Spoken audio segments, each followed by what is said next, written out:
Assalamualaikum warahmatullahi wabarakatuh. Yang terhormat pejabat yang berwenang di FEB Unjani, yang terhormat Bapak Haryadi Triwahyu Putra SEMM selaku dosen pembimbing, yang terhormat Ibu Ani Haryani selaku pemilik UMKM Labuci, dan rekan-rekan semua yang saya cintai.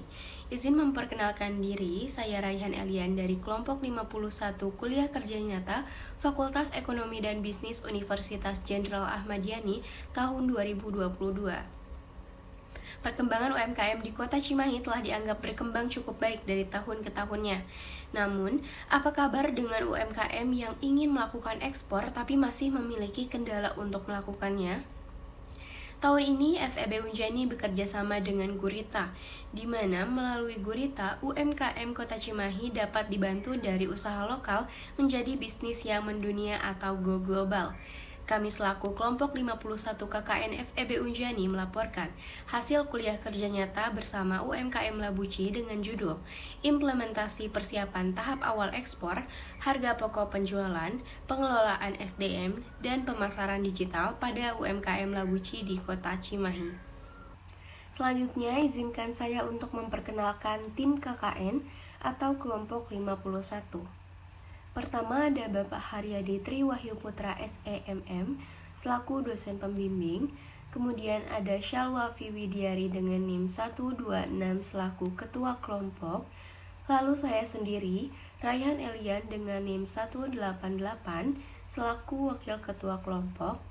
Kemudian Anissa Dwi dengan NIM 158 sebagai anggota.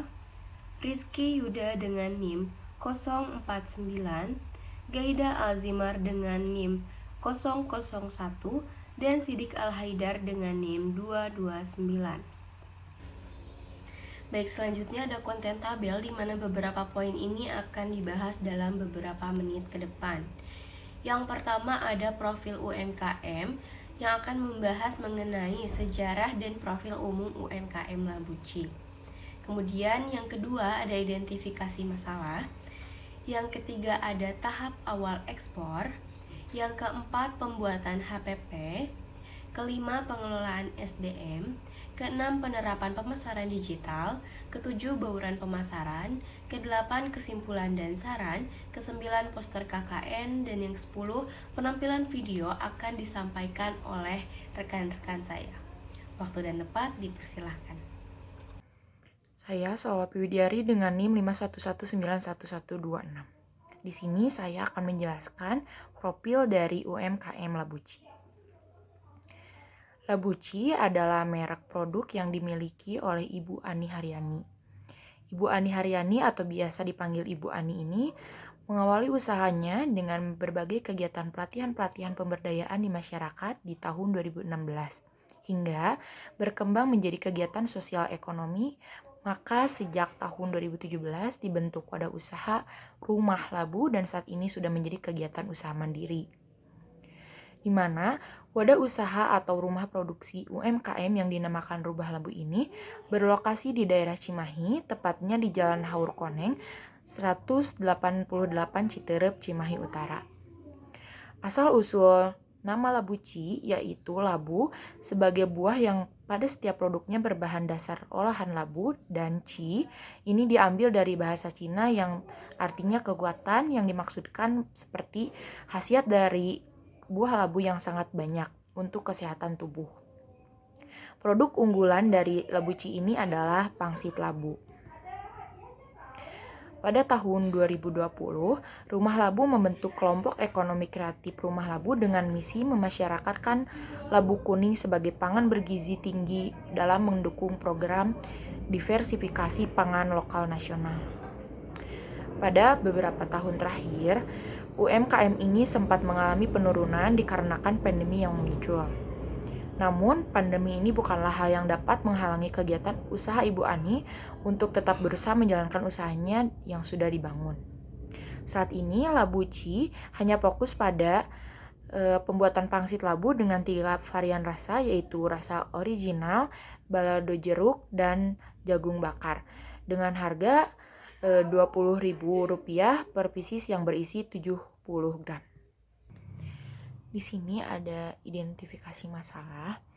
Dalam mengidentifikasi masalah pada UMKM Labuci, kelompok kami menggunakan teknik pengumpulan data primer yaitu dengan metode wawancara dengan pemilik serta observasi langsung ke tempat UMKM Labuci.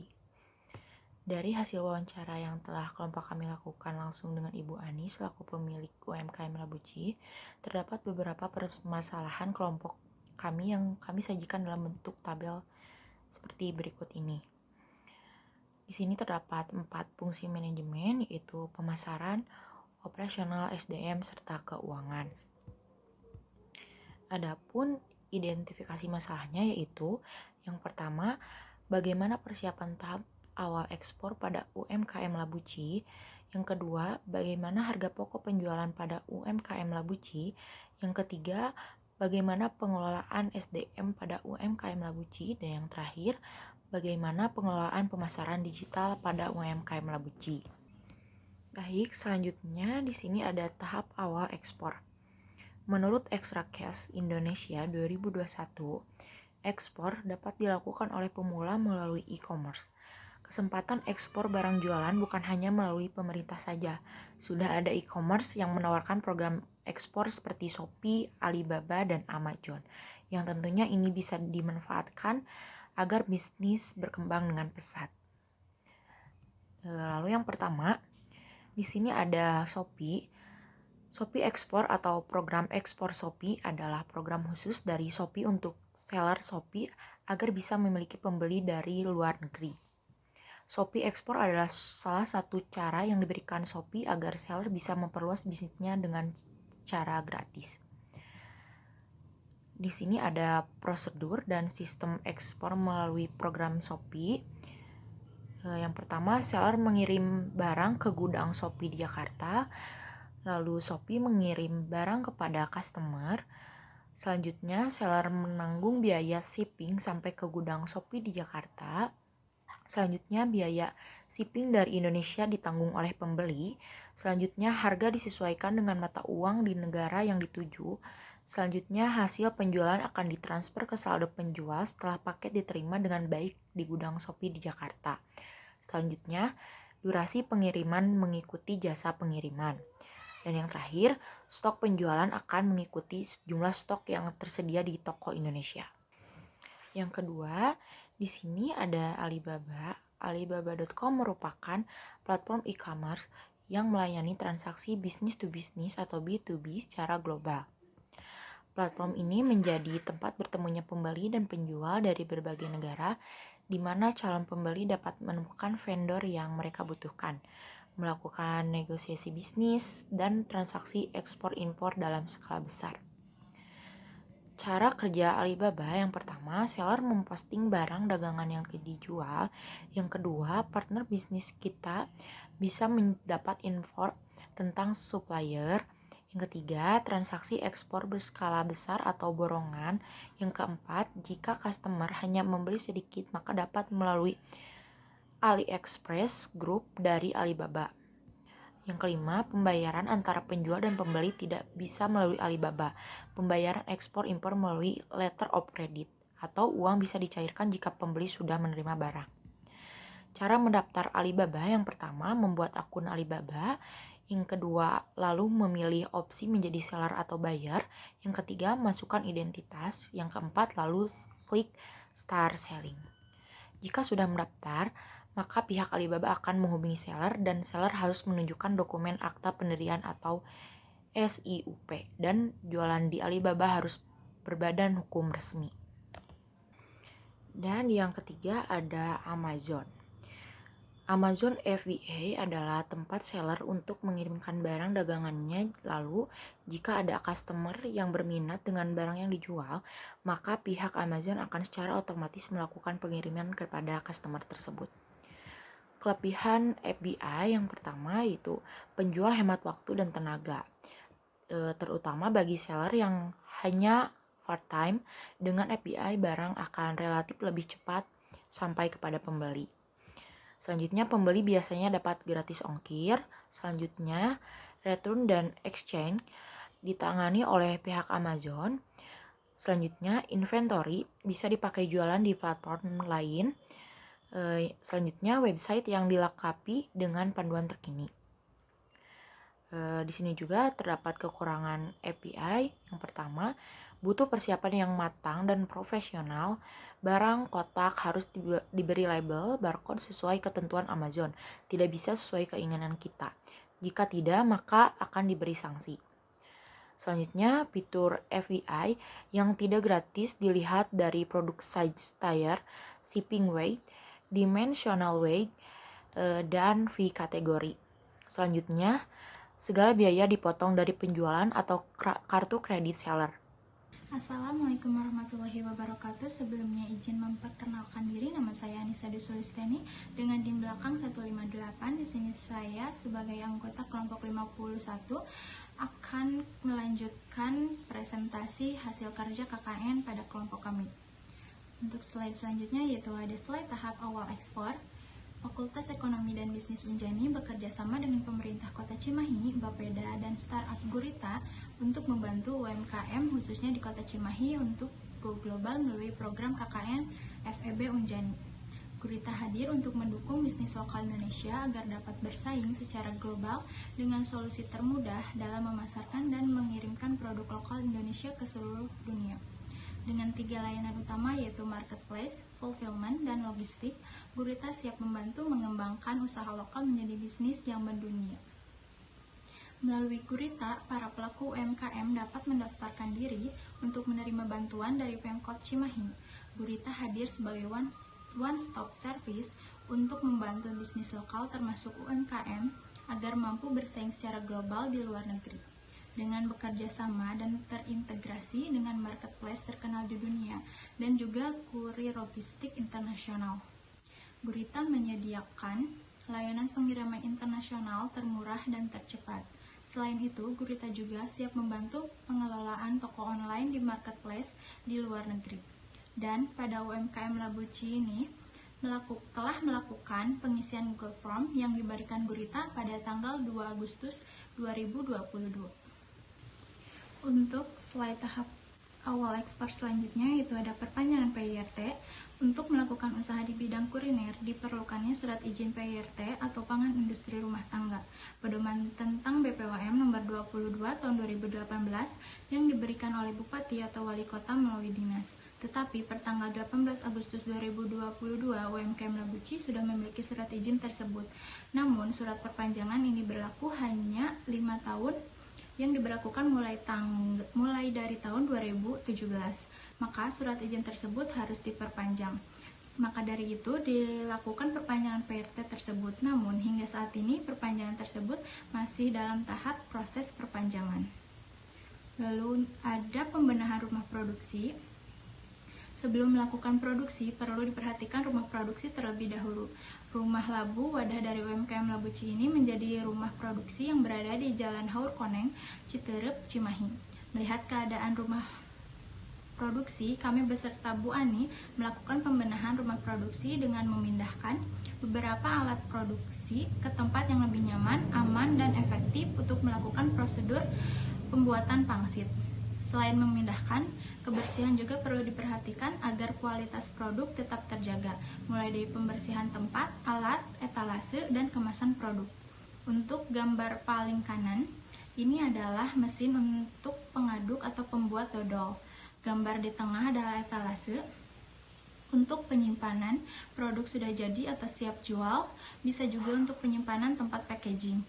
Lalu, untuk gambar di bagian kiri adalah mesin untuk pembuatan labu pangsit. Untuk slide tahap awal ekspor selanjutnya itu ada produksi dan HCCP. Dalam kegiatan awal penjualan UMKM, Labuci ini dijual secara offline pada gerai toko oleh-oleh Indomaret dan ditawarkan pada kerabat terdekat. Pemasaran produk ini untuk sekarang sudah sampai ke berbagai negara seperti Singapura, Belgia, dan USA melalui jasa titip oleh para kerabat yang berdomisili di negara tersebut. Penerapan persiapan tahap awal ekspor dilakukan dengan melakukan produksi hingga packaging. Pada rumah produksi, perlu diperhatikan kesiapan, kelengkapan, dan keamanan untuk melakukan produksi sesuai HACCP agar kualitas ekspor tetap terjaga. Perpanjangan PRT yang sudah dilakukan juga menunjang kesiapan ekspor labuci. Selain itu, pembelian bahan baku dilakukan ketika permintaan dari konsumen sudah ada untuk meminimalisir kerusakan buah labu dan kualitas produk, sehingga labuci tidak mengalami kerugian akibat kerusakan atau kurangnya kualitas labu untuk produk pangsit labu. Untuk prosedur pembuatan pangsit labu sendiri diperlukan bahan sebanyak 600 gram tepung terigu, 150 gram tepung tapioka, 300 gram labu. Untuk bumbu adonannya ada 12 gram penyedap dan 6 gram garam. Bumbu rasa, bubuk bumbu jagung bakar, dan bubuk bumbu balado jeruk.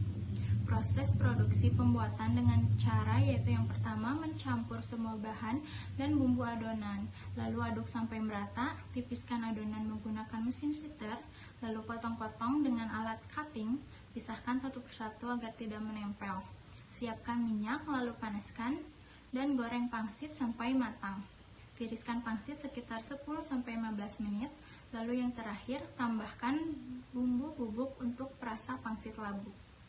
Untuk proses packaging produk, setelah penambahan bubuk perasa, pangsit dimasukkan ke dalam kemasan menggunakan sarung tangan plastik, timbang sebanyak 70 gram per 1 pieces. Press kemasan menggunakan mesin press, lalu tandai rasa kemasan sesuai rasa pangsit yang sudah dibumbui. Dalam waktu 3 minggu, hasil produksi yang didapatkan selama KKN berjalan mencapai hingga 30 kilo adonan atau 420 pieces kemasan dengan berat bersih 70 gram. Namun, tidak semua kemasan berisi berat bersih 70 gram, tapi ada juga yang 180 gram sampai 500 gram. Hal tersebut dilakukan sesuai permintaan konsumen. Setelah melakukan prosedur di atas, dapat ditentukan penerapan HACCP yang diterapkan pada proses pembuatan hingga melakukan packaging.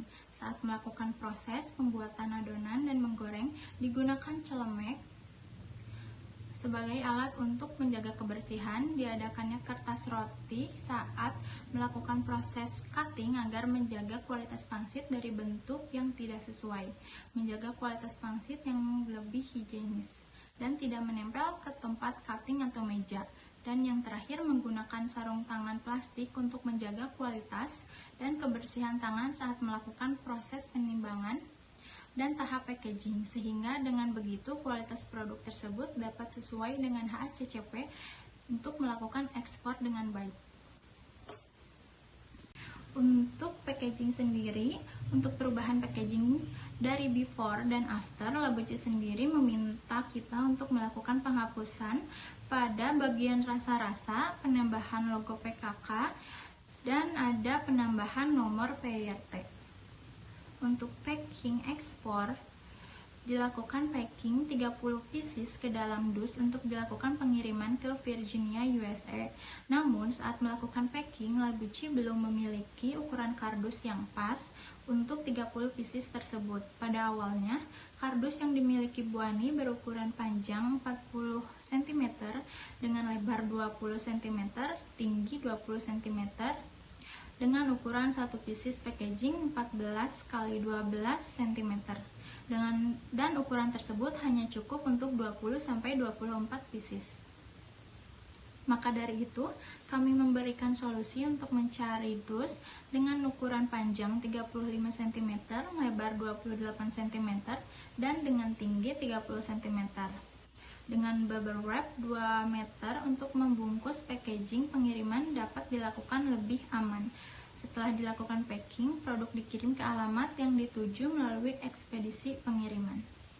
Harga pokok penjualan dan juga break even point atau biasa yang kita sebut dengan BEP. Tapi sebelum saya membahas lebih lanjut, di sini saya akan memberikan sedikit info dari mana pemilik UMKM Labuci ini mendapatkan seluruh bahan baku yang terdaftar di HPP ini. Nah, biasanya pemilik UMKM Labuci itu sendiri mendapatkan seluruh bahan bakunya dari pasar tradisional terdekat dari rumah produksinya. Next, kita langsung lanjut masuk ke harga pokok penjualan dari pangsit labu per 1 kali produksi, yaitu 30 piece. Di sini kelompok kami telah mengidentifikasi BBB dari mulai labu hingga minyak goreng dengan harga 8.000, lalu tepung terigu dengan harga 7.200, tepung tapioka 1.950 dan seterusnya hingga minyak goreng 17.000 dan menghasilkan total sebesar 51.134. Lalu untuk BOP tetapnya di sini ada listrik sampai mesin. Lalu kita telah mendapatkan total BOP tetapnya sebesar 36.050. Untuk total BOP-nya sebesar 87.184. Lalu harga pokok produksi per 30 piece sebesar 450.000 dan di sini kita sudah menentukan untuk harga pokok produksi per unitnya sebesar 15.000. Selanjutnya kita masuk ke bagian break even point atau BEP. Di sini ada fixed cost, ada biaya overhead dan juga biaya variable cost. Di sini dari fixed cost itu ada mesin sitter, mesin press, ampia, timbangan dan lain sebagainya hingga kita mendapatkan total fixed cost itu sebesar 49.595 juta. Nah, kita masuk ke biaya overhead. Di sini ada tabung gas dan juga kompor listrik dengan total biaya overhead sebesar 750.000. Untuk biaya variable cost-nya itu ada tenaga kerja, 3 tenaga kerja dengan harga totalnya 2.250.000 dan total variable cost yaitu 2.250.000. Nextnya, kelompok kami di sini telah menyusun BEP per unit dan juga BEP per rupiah, yang mana di BEP per unit ini kami menggunakan rumus biaya tetap dibagi dengan biaya variabel dikurangi harga jual per unit. Maka untuk biaya tetapnya sebesar 49.595.000 dibagi dengan 2.250.000 lalu dikurangi dengan harga jual sebesar 20.000, maka akan menghasilkan 22 unit. Nah, kita masuk ke BEP per rupiah. Di sini kelompok kami menggunakan rumus biaya tetap dibagi dengan biaya variabel dikurangi dengan harga jual per unit lalu dibagi dengan harga jual per unit. Maka menghasilkan angka 49.595.000 dibagi dengan 2.250.000 dikurangi 20.000 lalu dibagi lagi 20.000. Maka menghasilkan 49.595 juta dibagi dengan 111,5 lalu hasilnya sebesar 445.000.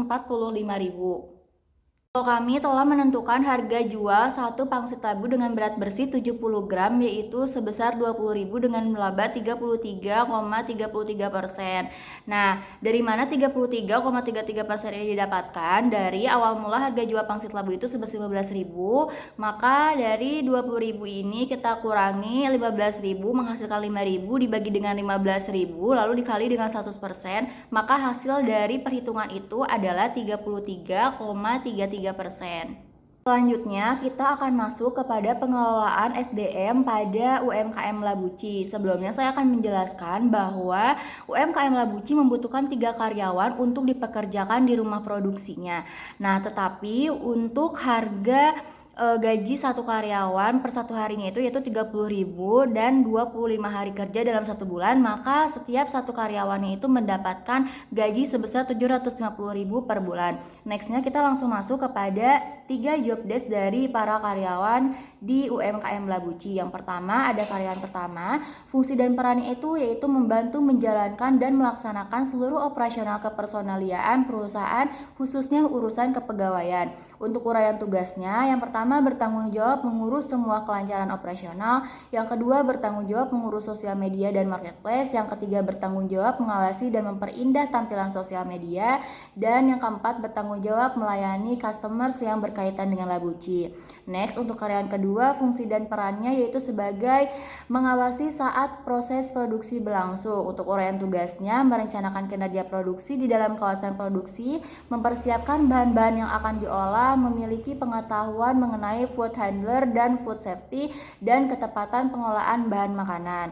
Dan next, yang terakhir, karyawan ketiga, fungsi dan perannya yaitu menjaga barang saat melakukan packing sesuai dengan SOP, lalu menjaga barang saat pengepakan, melakukan packing barang produk jadi untuk dipasarkan, dan membersihkan area packing.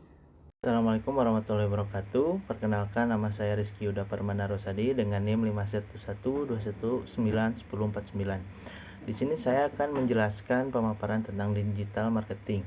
Digital marketing itu merupakan suatu jejaring sosial yang terhubung dengan internet yang di sini kami menggunakan sosial media Instagram sebagai media marketing kami karena lebih banyak digunakan dan lebih banyak diminati oleh orang-orang zaman sekarang.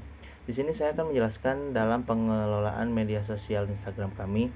Di sini bisa kita lihat dengan nama Instagram Labuci.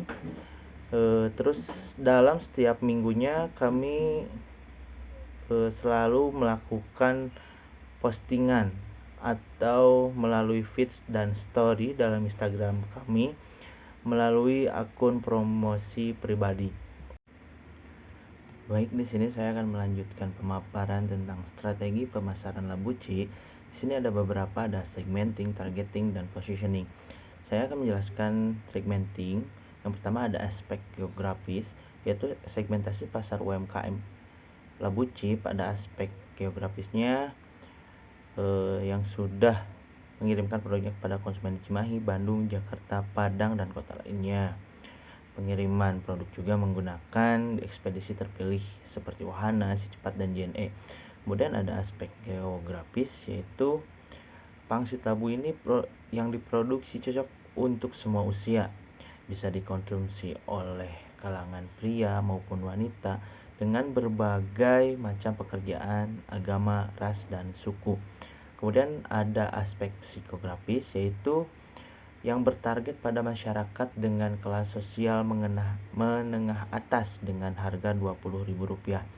Kemudian ada aspek perilaku yang memiliki kesan dengan cita rasa yang berbeda pada bumbunya dan sensasi rasa yang selalu melekat pada konsumen. Kemudian ada targeting, yaitu penggemar snack makanan ringan ini bisa dinikmati oleh kalangan menengah ke bawah, menengah, dan menengah ke atas juga. Kemudian ada positioning, yaitu yang dilakukan Labuci adalah memperlihatkan keunggulan pangsit labu dibanding produk lain seperti menggunakan bahan dan bumbu yang sangat berkualitas dan terjaga kebersihannya, dan mengkomunikasikan melalui media sosial Instagram, WhatsApp, dan Facebook. Kemudian di sini ada bauran pemasarannya. Yang pertama, produknya itu terbuat dari olahan labu kuning dengan campuran tepung dan bumbu sehingga dihasilkan produk yang gurih dan renyah dengan varian rasa original, jagung bakar, dan balado jeruk yang dibungkus dengan kemasan aluminium foil yang cantik. Kemudian untuk segi harga Rp20.000 dengan laba 33,33% dari harga penjualan Rp15.000 dengan berat bersih sebanyak 70 gram dan ditawarkan oleh UMKM Labuci masih terbilang normal, dan kategori snack ini sangat merupakan makanan ringan lah.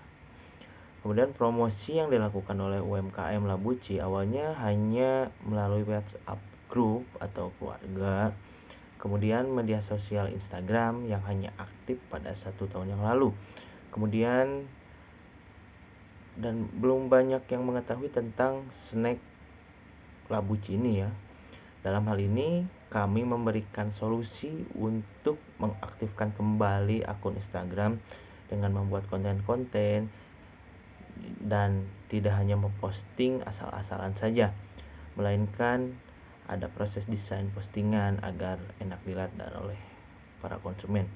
Kemudian untuk tempat UMKM pangsit Labuci ini berada di Jalan Haur Koning nomor 188 Citerep, Cimahi Utara, Jawa Barat, di mana tempat produksi ini menurut kami masih kurang strategis untuk melakukan penjualan, maka kami memberikan solusi untuk tetap aktif dalam penjualan dan promosi secara online dengan menggunakan aplikasi WhatsApp dan Instagram sebagai platform penjualan.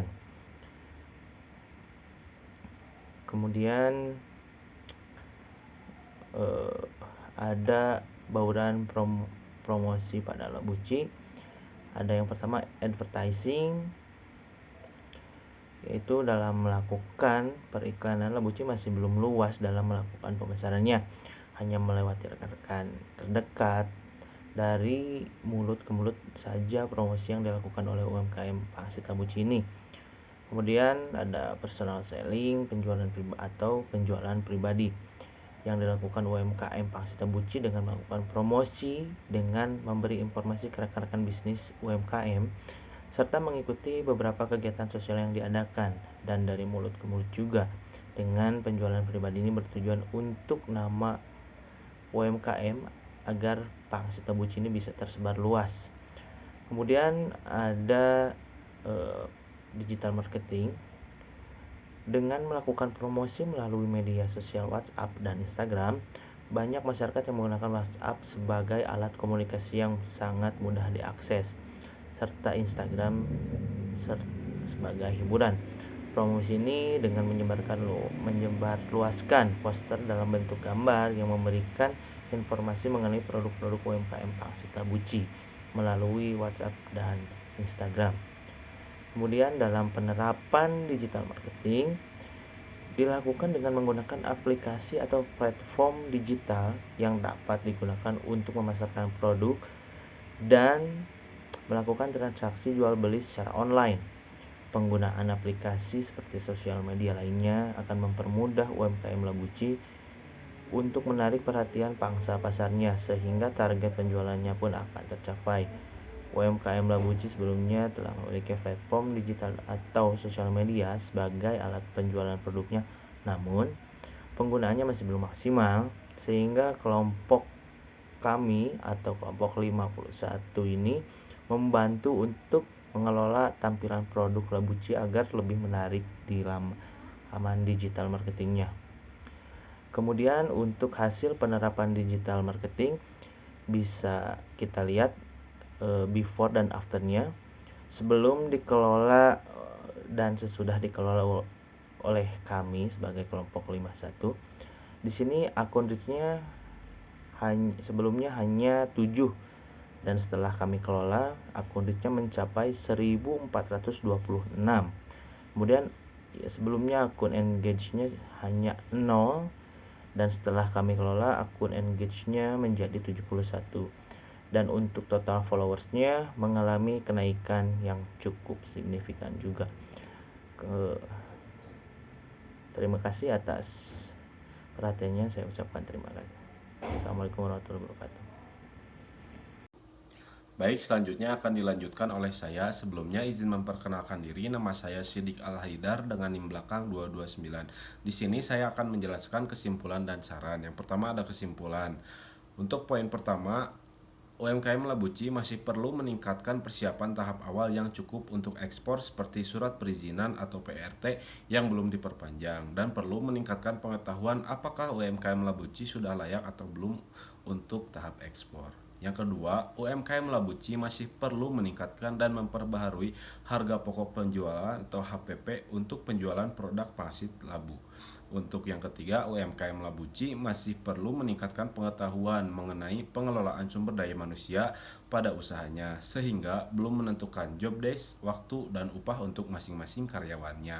Lalu yang keempat, UMKM Labuci memiliki platform sosial media sebagai tempat penjualan dan pemasaran produk secara online.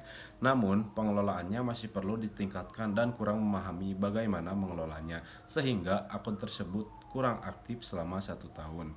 Lalu yang terakhir, UMKM Labuci masih perlu meningkatkan promosi-promosi melalui akun media sosial pribadi seperti Instagram dan WhatsApp Group sebagai salah satu bentuk pemasaran dengan metode word of mouth melalui teman-teman atau kerabat terdekat, sehingga pemasaran secara digital kurang mengalami perkembangan yang pesat. Lalu selanjutnya di sini ada saran. Yang pertama, UMKM Labuci diharapkan memiliki pengetahuan lebih mengenai tahap persiapan ekspor. Tidak hanya mengetahui, tapi juga diimplementasikan, seperti memenuhi syarat dan ketentuan yang ada untuk setiap tahap ekspor. Memiliki barcode resmi karena produk yang diekspor akan dipasarkan melalui pasar modern dengan pendataan digital. Memiliki desain kemasan yang menarik dan komunikatif sesuai dengan selera pasar ekspor, dan desain harus didesain menarik sesuai budaya tujuan ekspor sehingga memerlukan proses perancangan yang matang. Oleh karena itu, diperlukan sumber daya manusia yang kreatif agar dapat merancang kemasan untuk tujuan ekspor. Kemasan harus dilindungi haki atau merek dan desain industri. Memerlukan biaya untuk promosi, strategi merek, dan lain-lain agar dapat bersaing dalam preferensi konsumen. Lalu saran yang kedua, UMKM Labuci diharapkan dapat memperbaharui harga penjualan pada produknya dengan menghitung ulang harga pokok penjualan. Lalu saran yang ketiga, UMKM diharapkan memahami apa saja yang dibutuhkan dalam melakukan setiap produksi, sehingga dapat menentukan kapasitas waktu, pekerjaan, dan upah yang dapat diberikan kepada karyawan, serta dapat memberi pelatihan dan pemeliharaan terhadap SDM-nya dengan baik. Lalu saran yang keempat, UMKM Labuci diharapkan mampu mengoptimalkan penggunaan platform digital atau sosial media sebagai tempat penjualan dan pemasaran produk secara online agar masyarakat lebih mudah mendapatkan produk. Lalu saran yang terakhir, UMKM Labuci diharapkan lebih aktif dalam bersosial media secara online menggunakan akun pribadi dan akun Labuci karena akan lebih mudah dikenal oleh kerabat terdekat sehingga dapat tersebar luas pada konsumen lainnya. Selanjutnya di sini ada poster kuliah kerja nyata kelompok 51 Fakultas Ekonomi Bisnis Universitas Jenderal Ahmad Yani. Di sini kelompok 51 sudah melakukan yang pertama persiapan tahap awal ekspor seperti memperpanjang perizinan PERT dan mengisi Google Form dari Gurita. Lalu yang kedua kita sudah melakukan ekspor produk UMKM ke Virginia, USA. Lalu yang ketiga, kita sudah memberi solusi terhadap pengelolaan SDM UMKM dan melakukan perhitungan HPP. Lalu yang keempat, kita sudah mengaktifkan kembali Instagram, membuat web, promosi, dan konten untuk UMKM. Lalu kita sudah melakukan re-editing packaging sesuai ketentuan dan melakukan produksi. Dan terakhir, kita sudah membantu menata kembali rumah produksi agar lebih efektif, efisien, dan bersih. Selanjutnya di sini ada penayangan video dari kelompok 51 KKN Fakultas Ekonomi Bisnis Universitas Jenderal Ahmad Yani pada saat kuliah kerja nyata di UMKM Labuci. Selamat menikmati videonya.